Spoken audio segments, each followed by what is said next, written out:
Hi guys, welcome back to a new video, and today we're at Island Gwen Chevrolet to check out the new 2020 Corvette. Alright, so let's get in there.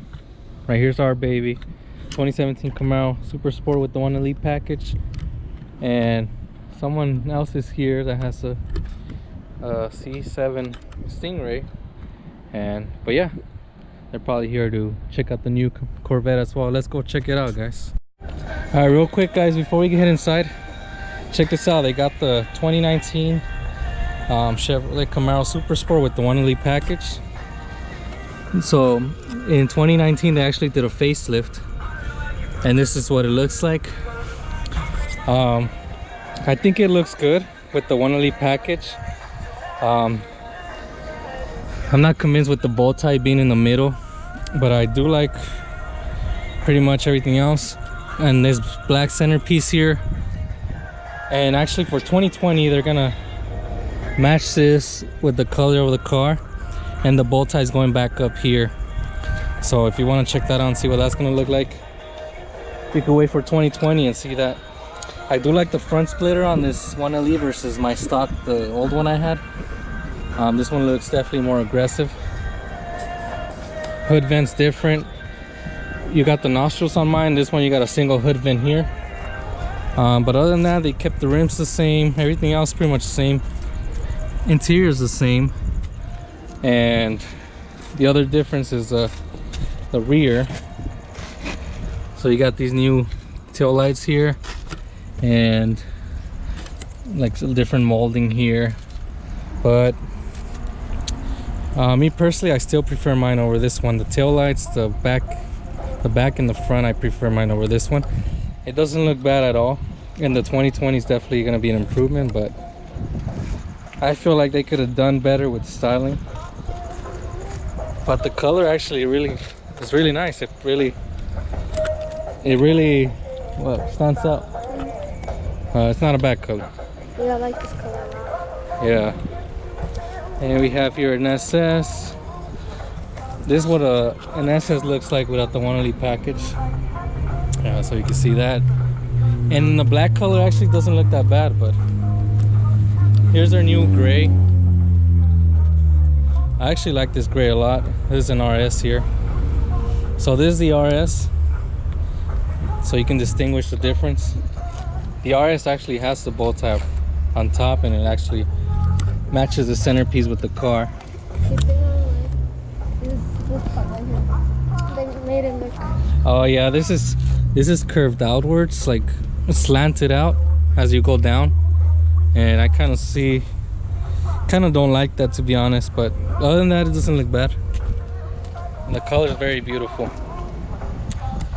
But yeah, my friend has 2019 Camaro, says 1 Elite, and we'll do a video for you guys later comparing them two side by side. But let's finally head inside and check out the new 2020 Chevrolet Corvette. Sorry guys, we got distracted again. Here we have a 2018 Corvette CR1 with the CTK package. CTK package offers you more aggressive splitter and spoiler, and a more aggressive suspension and brakes as well. And this car has 755 horsepower and 715 pound-feet of torque. So not a bad send-off for the C7 Corvette, I might add. Really beautiful. And here's one. This one doesn't have the CTK package. You can tell by the low plate spoiler. Oh yeah. This one's $126,000. So let's finally head inside. Alright ladies and gentlemen, so here it is in the flesh. The new 2020 Corvette Stingray. So they're actually carrying the Stingray nameplate over to this mid-engine. It's mid-engine for the first time in production. And it's actually been over 60 years in the making. The first prototype, the Serve 1, was in 1959, and the last prototype, the 10th prototype, was actually in 1990, the Serve 3. But here we have it. If you finally have it in production, which is going to be slated for production later this year, and I gotta say, in person it's beautiful. Pictures and videos don't do it justice. Yeah, as you can see, the front is actually shorter, but now the engine's actually in the back. And one awesome feature that they kept is try to keep that 15 cubic feet cargo here. By it actually has two trunk spaces, one in the front, and that takes up about a third, maybe like 4 cubic feet, and the other 2/3 of I think it's a total of 13 cubic feet for both. And the back has the rest, the 2/3 of the rest. And but yeah, I think you could fit a couple of golf bags back there. And I gotta say, it looks beautiful. Well, let's take a walk around the car. Look at the color sheet, the Ferrari color sheet.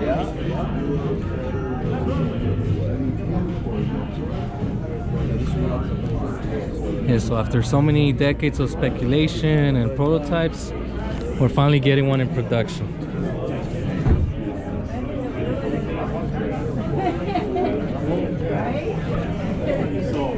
I even love the rear. I wasn't too sure about the exhaust, the squared off exhaust tips, but I think it's a nice change.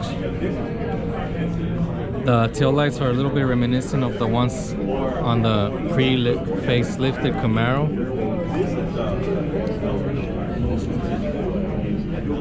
And I think that's why they went ahead and changed the tail lights on the refresh Camaro facelifted, because so it wouldn't be too closely associated with the mid-engine Corvette tail lights. But the Camaro actually got the styling cues from the C7 Corvette tail lights. So Corvette had this style of tail lights first. I did say the Stingray nameplate's being carried over.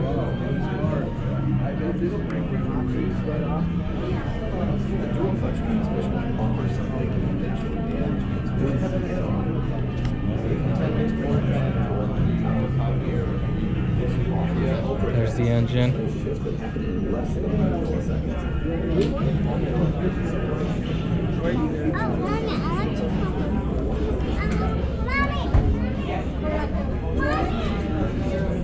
So I'm speculating that they went mid-engine on the Corvette. This is my speculation, so that they can further improve the Camaro in the next generation. I know there's been talks and rumors about the Camaro being canceled, but I hope that's not true, and I hope now that the Camaro could actually be elevated to a new level of performance. Now that the Corvette has been elevated to a new level of performance as well by going mid-engine, now you got a lower center of gravity, you got a 40-60% distribution. So I believe they actually pretty much reached the limit, the peak capacity of the front engine rear-wheel drive on that C7 Corvette with the CR1. But yeah,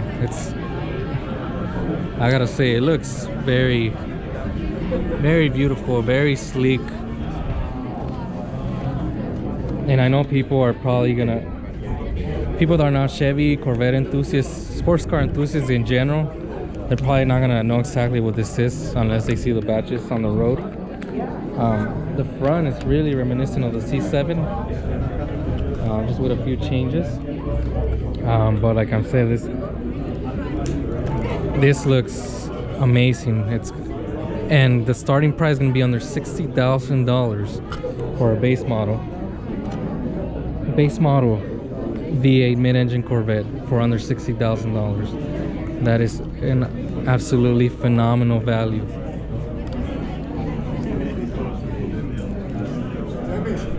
Real quick, here's the front trunk, and this occupies a third of, I believe, 13 cubic feet inches in total. 13 cubic feet, sorry. It looks like a decent, you could fit a couple stuff in there. So this is the back trunk, if you can call it that. And the rest of the 2/3 cubic feet are back here. And they claim you could fit two bags of golf clubs in here. And you could actually separately, if you don't have golf clubs, obviously, you could actually fit the roof. Again, the C8 has a removable roof panel, and that actually fits back here. So one thing you'll notice is that the radiators aren't centered anymore. They're actually on the sides of the nose. 2 radiators on each side, and those are for the engine heat coolant exchangers. Another cool feature is that the front nose actually lifts up to almost 2 inches. I believe they said up to 1.6 inches. When you could do that manually when you're approaching a curve or a driveway. And the cool thing is you can actually save up to 1,000 GPS locations, so that when you actually approach that later on and it's somewhere where you drive through frequently, the car will lift the front end on its own. So I think that's pretty awesome. This one does have some front cameras here. So here on the sides we have on the side flanks we have scoops, so that to scoop up air for engine breathing, and the side radiators, one on each side. So the main structure of this vehicle is aluminum. They were trying to keep it as lightweight as possible. It is kind of be a little bit heavy, a little bit heavier than the C7 actually. They stated about 3,360 pounds of dry weight, and so with all the liquids and stuff, you're looking at about 3,600 and some pounds. Just for reference, I believe the last C7 C51 was about 3,400 and some pounds. So looking at what, almost 200-pound increase. Wow, it's pretty busy with the car right now. I'll show you what they got to offer in terms of different options. So they're gonna have 12 color palettes. I don't know if you can see them. Swiss bronze, black, Long Beach red, torch red, Arctic white, plate silver, Sebring orange, ceramic matrix gray, accelerate yellow, rapid blue, I'm not even how to pronounce that, but lake blue, and my favorite, shadow gray. As you guys know, my car's gray, so I'm very biased towards gray colors. And here's some of the rims. Bright silver open spokes, carbon flash open spokes, my favorite so far.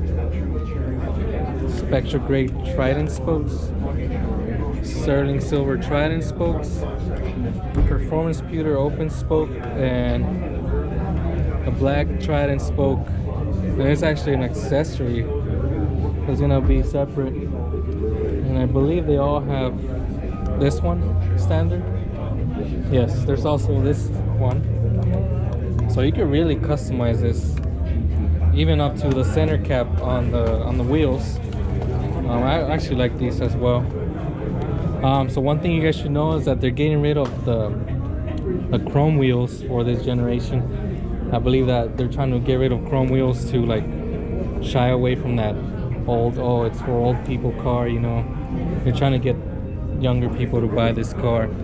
Because I think the average buyer of the Corvette currently is like, I don't know, like 55 or something, 60, something like that. Look at that, guys. You can even customize your seatbelt color: black, red, yellow, orange, blue, and natural tan.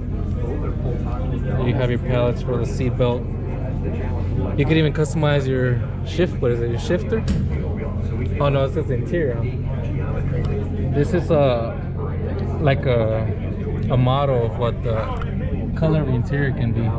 They got 6 colors. So 6 interior colors: Sky Cool Gray, Two-Tone Blue, Morello Red, Adrenaline Red Natural. And they got 3 different black ones with different stitching. You got the gray stitching, the red stitching, and the yellow stitching. Which one you like the best? The jet black. With the red stitching? Yeah, I think so.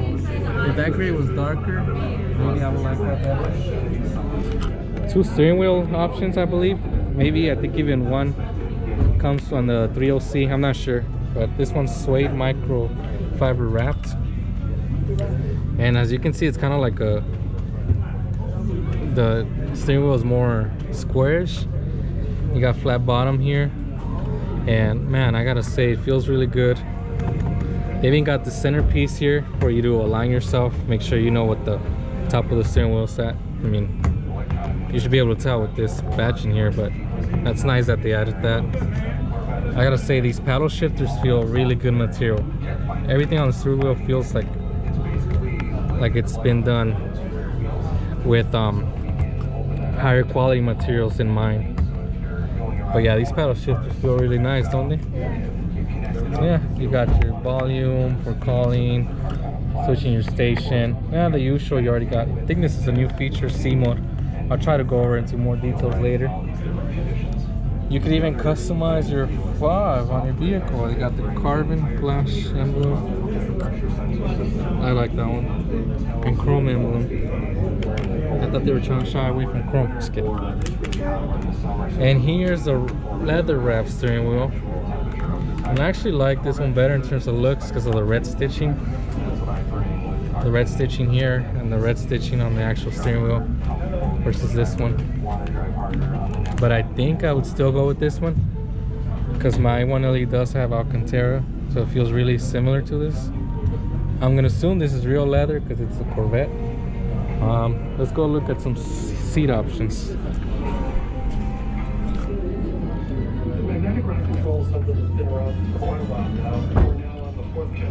We got the GT1, so it's gonna be standard, and the 1LC and 2LC, I believe.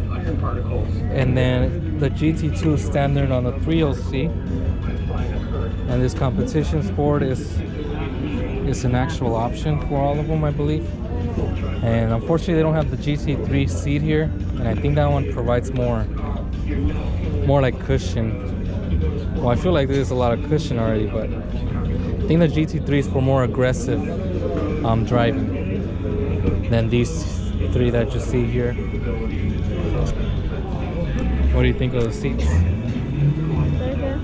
Yeah, they're really nice, really nicely padded, and the material feels really good quality. Of course, it'll be electric. Alright guys, so here's the heart of this vehicle. Very beautiful engine cover. And actually, since it sits in the back, in the mid section of the car, they are actually able to make it taller than the LT1. This one's dubbed the LT2, and the previous model had 455 horsepower and 460 pound-feet of torque without the performance exhaust, and with the performance exhaust you add 5 to each of those figures. This one has 490 horsepower and 465 pound-feet of torque without the performance exhaust, and 495 and 495 horsepower and 470 pound-feet of torque over with the performance exhaust. Those are great numbers.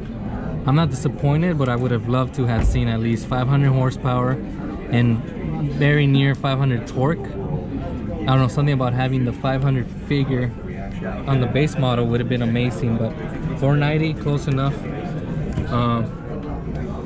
Most internals are the same on this as the LT1, and now it actually is equipped with a standard dry sump system for improved performance when the G-forces are high. So they expect even the base models to accomplish over 1G lateral accelerations.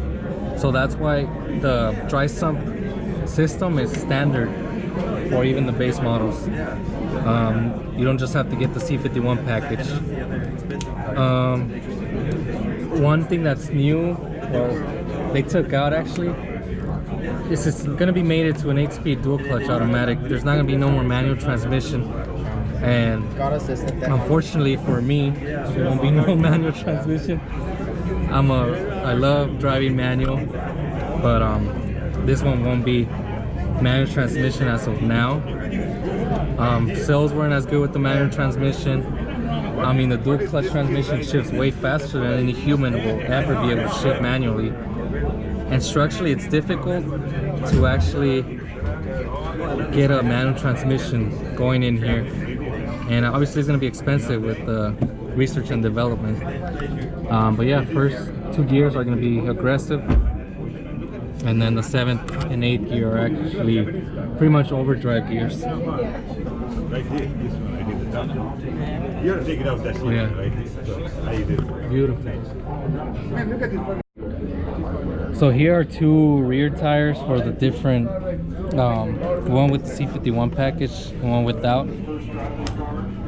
So the non-C51 Corvettes get this Pilot Sport all seasons, and I believe the fronts are 245s. And then the C51 package, you get the Michelin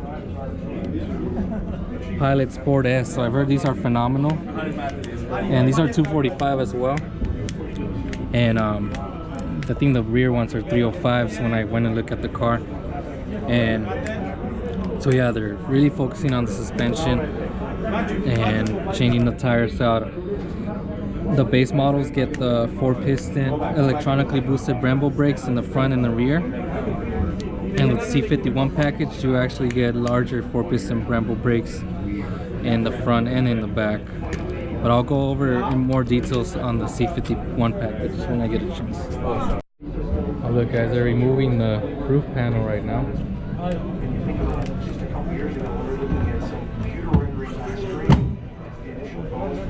What's the release on that? Just pressure?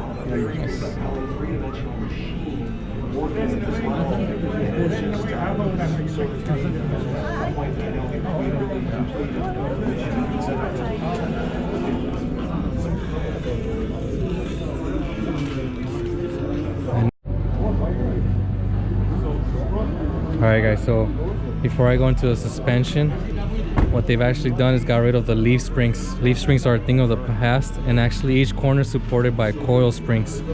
So that's something new that they've done. There's actually 6 drive modes. There's weather, tour, sport, track, my mode, and C mode. I believe my mode and C mode are new. They let you actually play with like the individual. They let you create your own settings so that when you with the tuning of the suspension and the tuning of the steering and the exhaust sound, and when you save it and you push that button, you automatically get those settings on there. Save you some time. So they got the FE1 suspension in the base configuration, and that's something you want to get if you're going to do everyday driving. It's the least aggressive and the most I guess most soft suspension you can say. And then you can move up to the FE3, which is included in the C51 package. And the C51 package actually upgrades the cooling capacity. It has a different axle ratio. You get the performance exhaust standard in it. Like I was saying, the FE3 suspension package, you get the upgraded 4-piston Brembo brakes, you get the Michelin Pilot Sport 4S performance tires, and you actually get the front splitter and the rear spoiler. And they've actually stated that with the C51 package, this car will be able to do 0 to 60 in under 3 seconds. And I gotta say, that's amazing to hear that, because the only other Corvette that does that is the CR1 that has 755 horsepower. So I don't know how they're gonna pull that off. Maybe the quarter mile won't be obviously as fast as the CR1. My guess is around 11.3, 0.5. I'm being conservative. At about 123 miles per hour, 24. That's what I'm calling it at. The C7 C51 package was $5,000. I'm gonna take a guess for this one. It's gonna be at least 10,000. But yeah,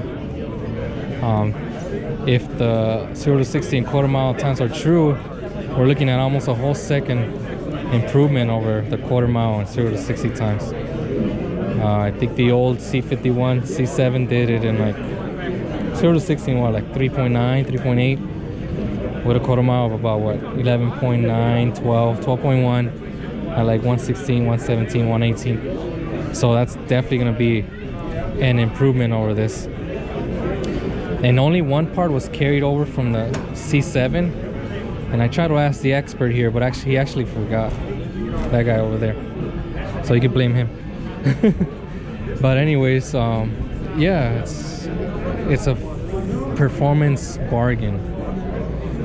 in my opinion, nothing that's came out in the performance world has matched this in terms of the performance value, and that is just something amazing to say about this car. But yeah, so I was saying about the old C7, over a second improvement for sure. And you could actually build up on the FE3 suspension. They got the FE4 suspension, which builds up on the FE3 kit with magnetological adaptive dampers. And in case you didn't know, that helps the suspension adjust to different road conditions in fractions of a second. So that's gonna be great to have if you really want the ultimate I guess Stingray, since I know there's gonna be a CO6 later, CR1, I guarantee it.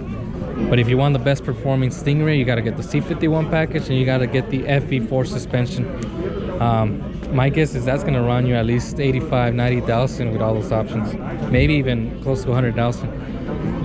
I can't say his name exactly. He's in charge of some Corvette development.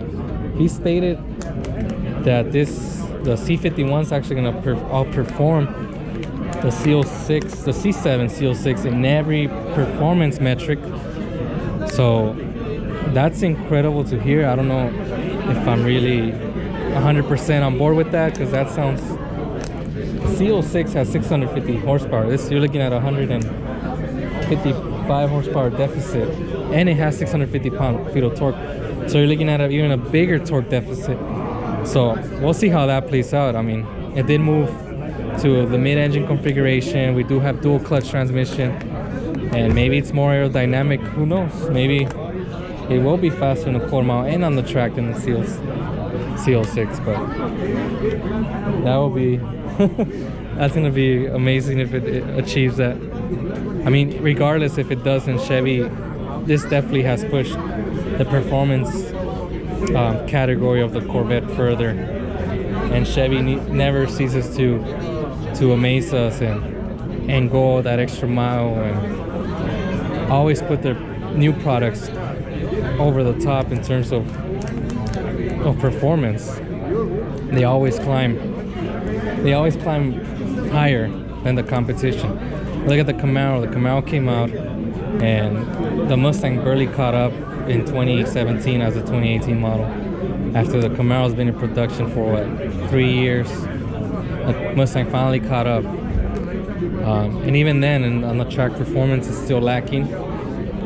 But yeah, this has stolen the thunder from the GT500 and the Supra. And to be honest, I was kind of disappointed with the Supra, but this has exceeded my expectations and then some. But yeah, here we have it, guys. Let's see, hopefully later they could turn on the car and we can get some exhaust notes going on. And oh, gotta show you guys the interior. I did forget to mention that to open the door, it's actually under this side, I guess side scoop, side flank. It's under here, and they put it in there. It's aesthetically more pleasing to the eye. Now you don't have a door handle on here, which I think that's amazing. And also for aerodynamic purposes, you don't have that door handle anymore to worry about. But yeah, it's right under here. All right, guys, so definitely the quality materials in here are way better.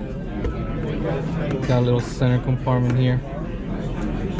Looks like it's stuck or something. Cup holders, a shifter. If you want to switch your modes, this is a leather wrapped steering wheel. We do got nice weight in the surrounding areas.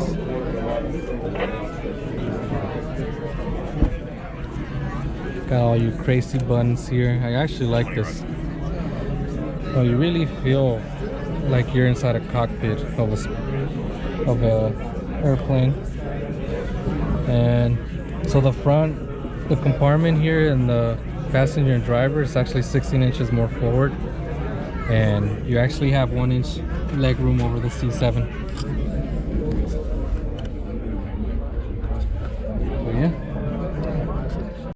Oh, he's in there. Hmm? He's in there. Երեք կադրս մրճունի բես աստերեն հոն դարած մրճունի կալելուն բես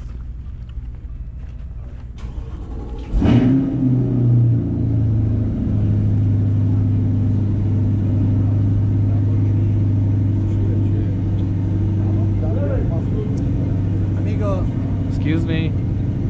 excuse me. You're supposed to be outside anyways.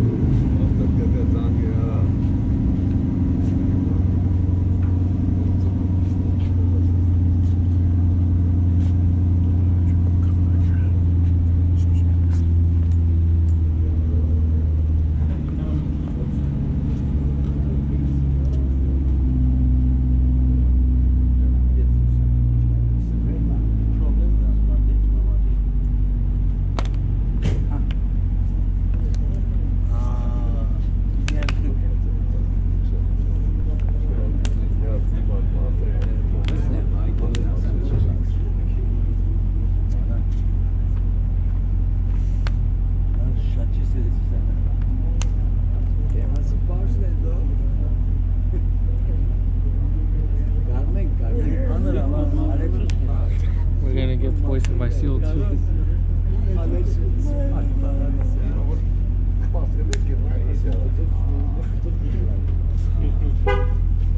Gashkadi go.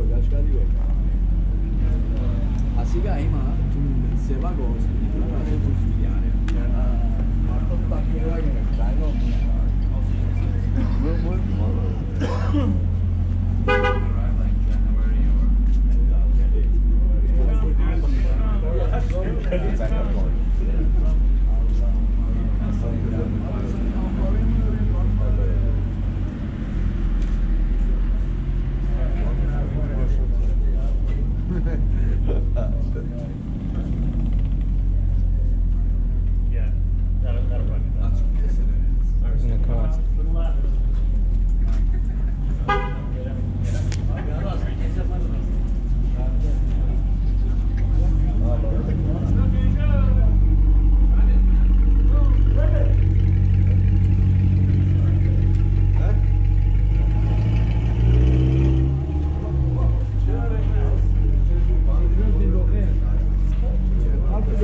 We're chasing it down. See if he revs it at least once.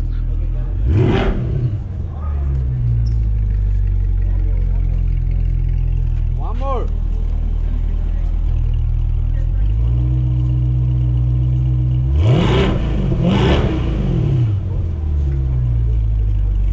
More. Last time.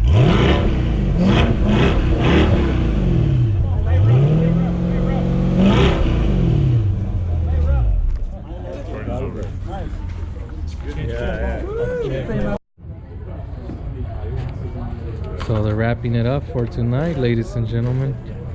I hope you guys enjoyed this video. We try to get as detailed as possible, and yeah, subscribe, leave us a like and comments down below, and hopefully we'll see more of this in the future, more of this mid-engine Corvette in the future on our channel. Who knows, we'll see.